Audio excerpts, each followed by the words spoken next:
बच्चों, आज मैं जानकारी देने वाला हूं आपको जिससे आपकी न केवल बैंक के अंदर जॉब लगेगी बल्कि अपने गांव के बैंक में भी जॉब लग सकती है। और ये फॉर्म अब आए हुए हैं। अगर मैं बात करूं तो इनको बोलते हैं आरआरबी, क्षेत्रीय ग्रामीण बैंक, रीजनल रूरल बैंक के नाम से इनको जाना जाता है। वैकेंसीज हैं क्लर्क की, जिसको यहाँ ऑफिस असिस्टेंट बोलते हैं, पीओ की, जिसको असिस्टेंट मैनेजर आप कह सकते हैं, ये ऑफिसर स्केल 1 इसमें बोला जाता है। तो 7,972 वैकेंसी क्लर्क की, 3,907 वैकेंसीज पीओ की हैं। टोटल मिला दूं तो 12,000 से ज्यादा पोस्ट हैं।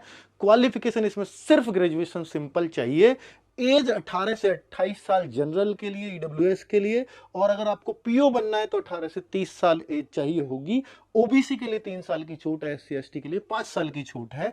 एग्जाम में प्री और मेंस दो एग्जाम इसके होते हैं। अगर आप पीओ की बात करेंगे तो यहाँ इंटरव्यू भी एड ऑन हो जाता है। बाकी क्लर्क में केवल प्री मेंस होते हैं। ऑल स्टेट्स के लिए, कोई भी स्टेट में आपको अपने गांव के अंदर जॉब मिल सकती है।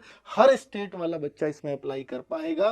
पोस्टिंग छोटे शहर व गांवों में होती है। इसकी सैलरी भी अगर मैं बताऊं तो क्लर्क की सैलरी करीब 47,000। सोचो ना कि आपको अपने घर से 2 किलोमीटर दूर या अपने गांव में ही नौकरी मिल जाए और 47,000 सैलरी हो। अगर क्लर्क भी बन गए तो, पीओ बन गए तो 85,000 तक आपको पैसे कमाने का हर महीने मौका मिलता है। फ्रेशर्स की सैलरी बता रहा हूं।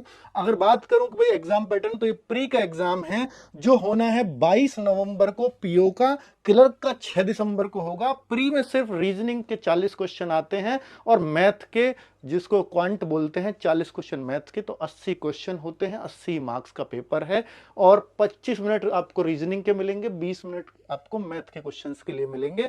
80 में से आपको बहुत आसान पेपर आता है पर 70-75 का स्कोर करना होता है इसको पास करने के लिए। जहां मेंस की बात करता हूं तो रीजनिंग के 40 क्वेश्चन आते हैं, कंप्यूटर के 40 क्वेश्चन होते हैं, जीएस के 40 क्वेश्चन है। इंग्लिश या हिंदी में से कोई सा एक करना है। ये मेंस पेपर है दोनों का, क्लर्क हो या पीओ, अलग अलग पेपर आएगा पर चीजें यही आएंगी। तो इंग्लिश और हिंदी 40 क्वेश्चन, न्यूमेरिकल एबिलिटी यानी आपका क्वांट 40 क्वेश्चन, 200 क्वेश्चन, 200 मार्क्स। अगर देखें तो सबका टाइमिंग अलग अलग दिया हुआ है। 120 मिनट का पेपर होना है। तो ये आपका मेंस है जो क्लर्क का 1 फरवरी को होगा और पीओ का 28 दिसंबर को होने जा रहा है। अगर आपको इस बैच की तैयारी करनी है, इस पोस्ट में से एक पोस्ट अपनी करनी है, तो हम लोगों ने रोजगार विद अंकित एप्लीकेशन पर एक चौपाल बैच निकाला है, उससे आप जुड़ सकते हो। क्योंकि गांव में ही चौपाल होती है तो उसी नाम से बनाया है इसको। तो जो केवल और केवल 999 में है और जो RW20 कूपन कोड लगाने से 799 में आपको 10 सितंबर तक मिल सकता है। चलिए बच्चे, तो ये जानकारी आपको देनी थी।